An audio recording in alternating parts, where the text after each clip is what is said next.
tuve una maestra muy buena en cuarto grado que me ubicó socialmente, es decir, mi pedagogía es social porque yo era socialista, digamos, porque esta maestra era socialista y me enseñó a buscar las ideas, los sentimientos, más que otra cosa, más que una pedagogía teórica, era una pedagogía humanista. Estudié en la Escuela Normal de Lomas de Zamora, de la que tengo muy lindos recuerdos. Tuve como profesora a Lidia Bassi. Su pedagogía era positivista. El padre era positivista y yo entré en la pedagogía positiva. Ahí la influencia, me parece, no es tanto por el lado del positivismo en general, sino por el movimiento de la escuela nueva, por el movimiento escolanovista, de la escuela activa, y formando parte de un movimiento también muy heterogéneo en nuestro país, donde las influencias del escolanovismo eran argentinizadas y eran aplicadas inclusive por sectores de izquierda, muy radicalizados.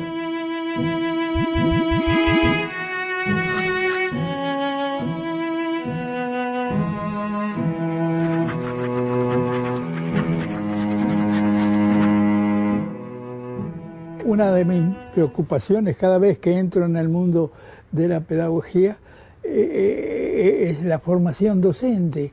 Sin formación docente inteligente, bien hecha al nivel de lo que el país necesita, no sucede nada. Formar al maestro es como formar al ser humano y por lo tanto tiene que tener riqueza de ideas, riqueza de principios. El maestro tiene que ser creador, desde luego. Tiene que ser creativo y entonces tiene que estar permanentemente a la búsqueda de ideas y de formas de trabajo. Ganas de trabajar, esto es lo que creo que es lo primero que hay que tomar de la pedagogía de Iglesias y meterla de lleno en los centros de formación docente. Los maestros tienen que tomar de lo que está escrito, de lo que está en todo el mundo, tomar lo que les sirva para manejar ideas didácticas, pedagógicas, ¿no? Y eso no daña de ninguna manera su capacidad creativa.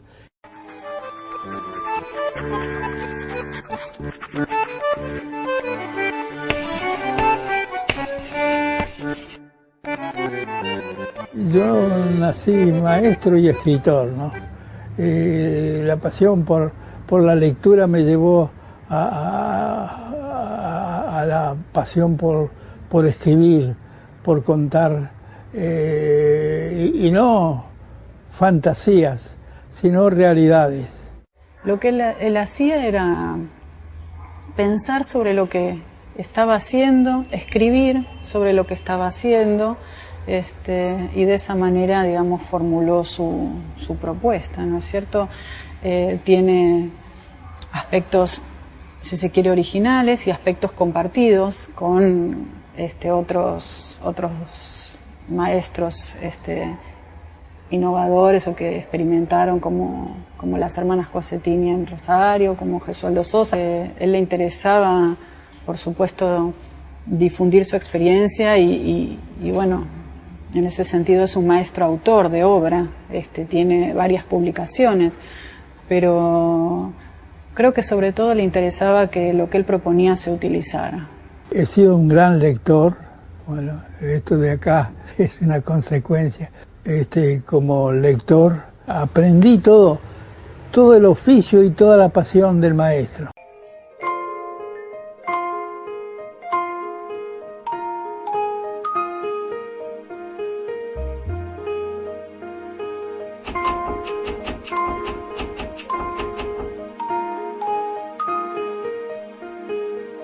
Cuando Luis Iglesias es ascendido a supervisor, de alguna manera se abren para él posibilidades de reflexionar sobre su pedagogía en otras instancias.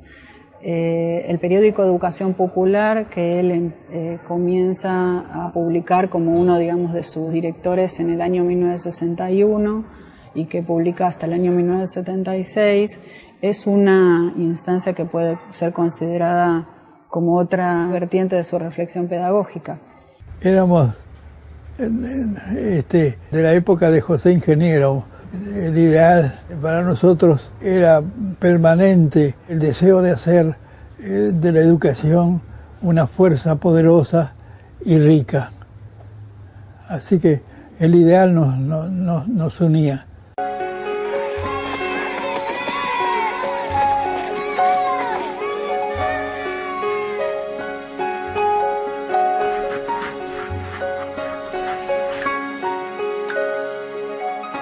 Como institución hemos seguido bastante esto de respetar a los chicos, el respeto es fundamental, el que sean partícipes de la escuela, el que vengan y trabajen en un clima de libertad me parece súper importante y creo que humildemente hemos seguido los pasos. Él nos inculcó el hábito de leer, nos dio una manera de ver la lectura con gusto, con alegría. Y nos sirvió para siempre, para siempre. La verdad que nos sirvió para siempre. Yo en mis libros que tengo de Luis Iglesias, que los he buscado por todos los parques y negocios usados que pude encontrar, los tengo todos escritos por mí, porque en los márgenes, en los costados, porque son mis problemas los que están puestos ahí. El ser maestro es fundamentalmente ser investigador, ser apasionado por la búsqueda, por encontrar el camino y por hacer el camino. El camino se encuentra caminando. Yo tendría que presentar mis libros. Acá está un maestro caminando.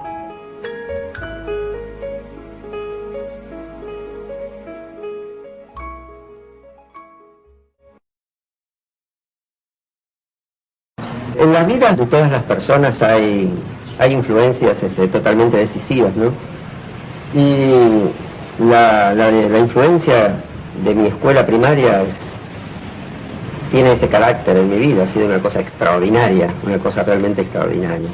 Me dio cosas que mi casa jamás habría podido darme, una fruición de la vida, una satisfacción de aprender, de descubrir.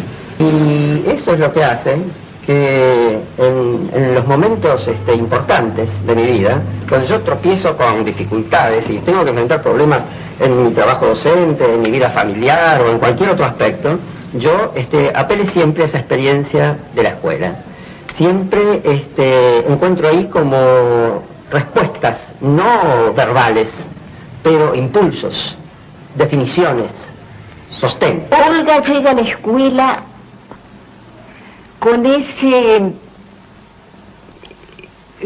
esa pasión, con ese deseo inmenso de conectarse con la gente y con el barrio, y se encuentra ahí con un grupo de maestros que ya trabajaban, por supuesto, en esa escuela. El gran prodigio inicial de Olga fue conseguir lentamente, poco a poco, que esos maestros comprendieran sus postulados de la educación, se hicieran sensibles a las ideas que ella aspiraba a aplicar dentro de las experiencias en la escuela. Los planes de enseñanza eran los planes del Estado, pero vivificados diría yo, permanentemente, por una experiencia con la vida circundante, con la gente, con las circunstancias, De manera que barrio, paisaje, escuela convivían en una armoniosa fraternidad.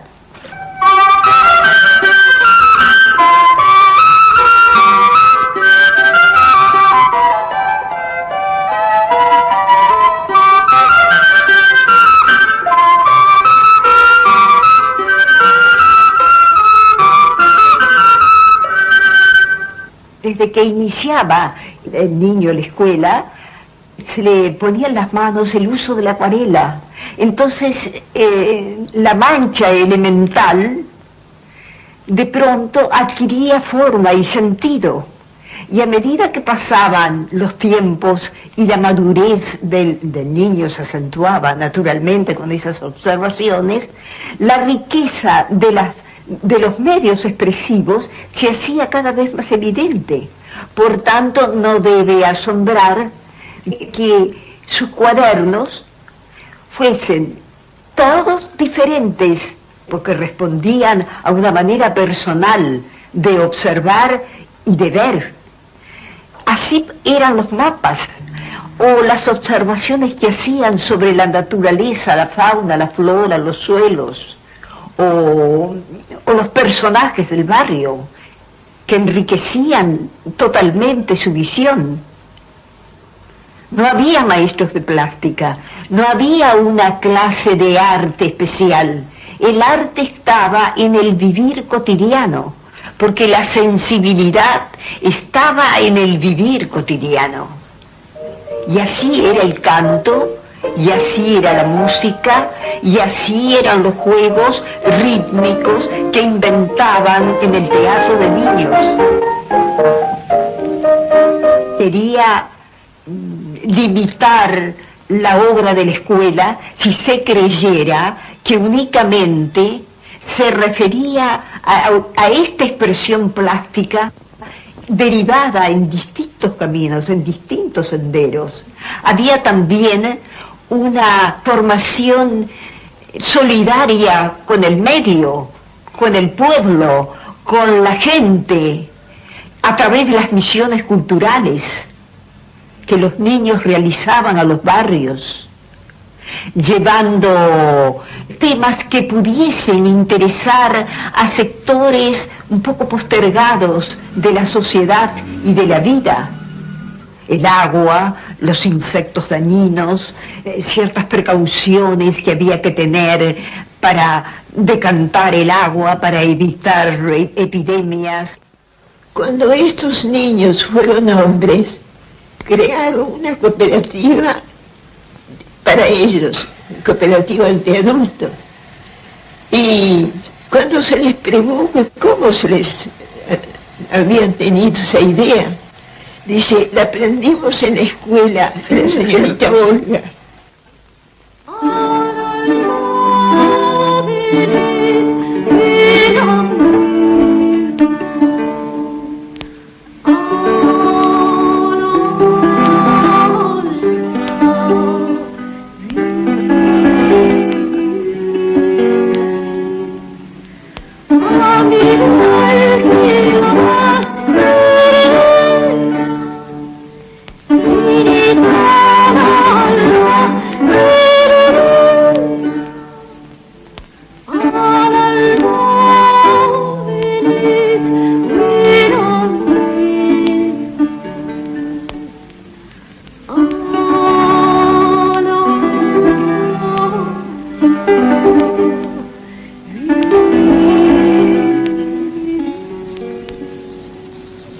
Esta experiencia duró 15 años, desde 1935 a 1950. La experiencia cesó por decreto.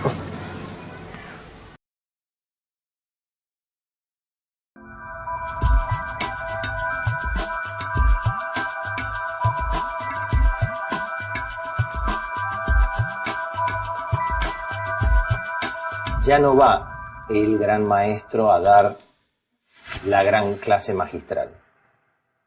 Está simplemente acompañando un proceso de aprendizaje con un grupo de personas que no saben más o menos que él. Sí, o sea, el maestro debe entender que es un guía. Debe entender que va sembrando, que va guiando, que va poniendo oportunidades y excusas para que el niño explore, trabaje y se sienta motivado e interesado. Por lo tanto, a mi modo de ver, el término educación es confuso y parte desde un lugar arrogante. Por ejemplo, educación viene de educere. Educere significa sacar. Si yo soy profesor, quiero que el niño saque algo, saque lo mejor de sí. Pero eso incluso es arrogante, porque es un poco violento que tú saques lo mejor de ti, que yo te haga sacar lo mejor de ti con mis educaciones. Yo propongo cuidar en lugar de educar. Cuidar solo hay un modo, o cuidas o descuidas. Educar hay muchos modos, pero cuidar no. Una capacidad de aceptar el fluir de la vida, porque esto es la vida, no es otra cosa, ¿no?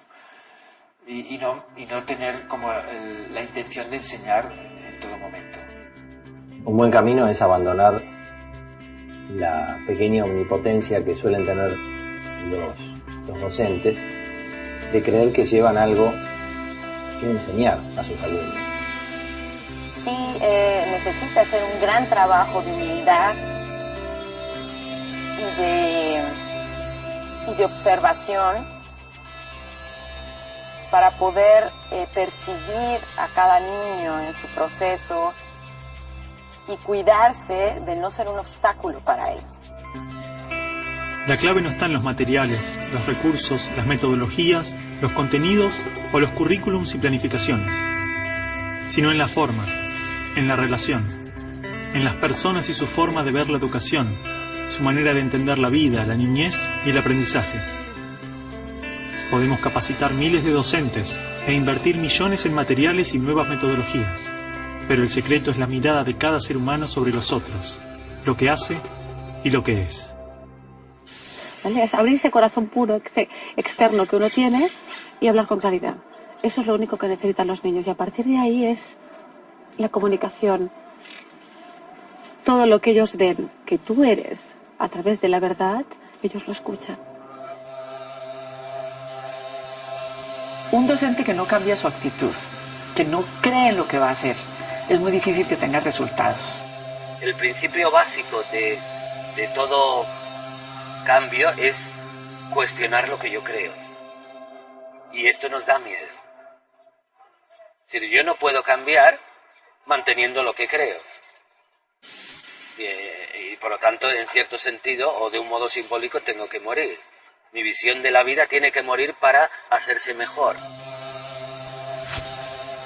El aprendizaje es una continua transformación y difícilmente podremos acompañar y colaborar en el aprendizaje ajeno si no aprendemos por cuenta propia, si no nos enfrentamos al cambio interno, a nuestra historia personal, a lo que nos condiciona. Y la pedagogía logosófica se basa en eso, que es algo muy natural. No se puede dar lo que no se tiene. O sea que todo lo que se quiere enseñar tiene que tener el aval de la propia experiencia, el aval de la propia vida. Los que están enseñando vienen de una educación represiva. Por lo tanto, los maestros que enseñan no saben cómo gestionar sus propias emociones. Por lo tanto, no pueden enseñarlas. La clave está en que cada generación tiene una responsabilidad para mí. Una responsabilidad esencial, que es ser ejemplo de lo que hace en su vida. Ser ejemplo de una vida lo más integral posible.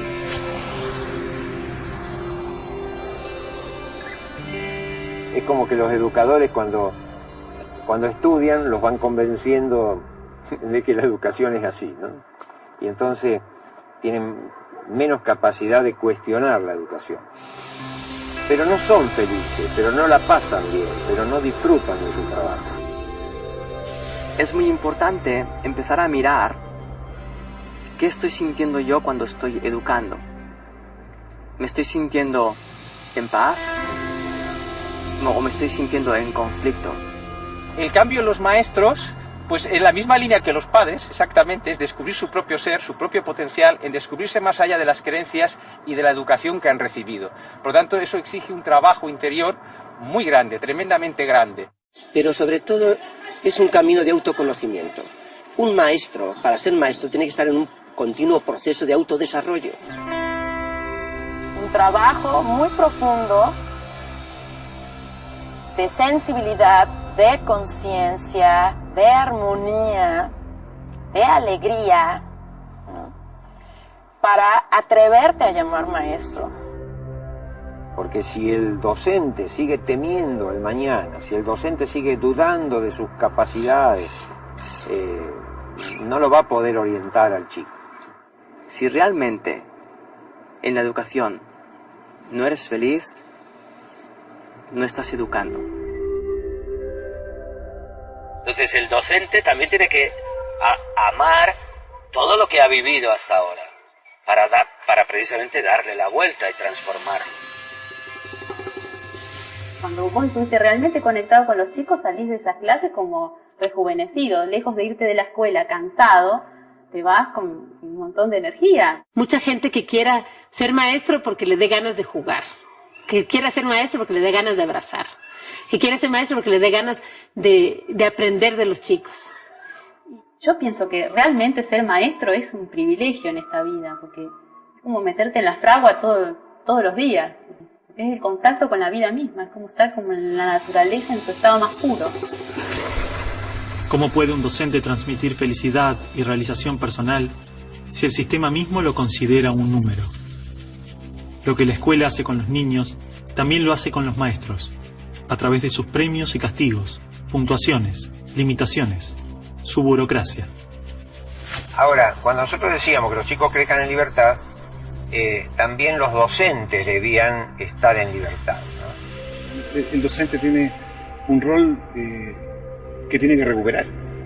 No porque el Estado se lo concede, sino porque él lo toma.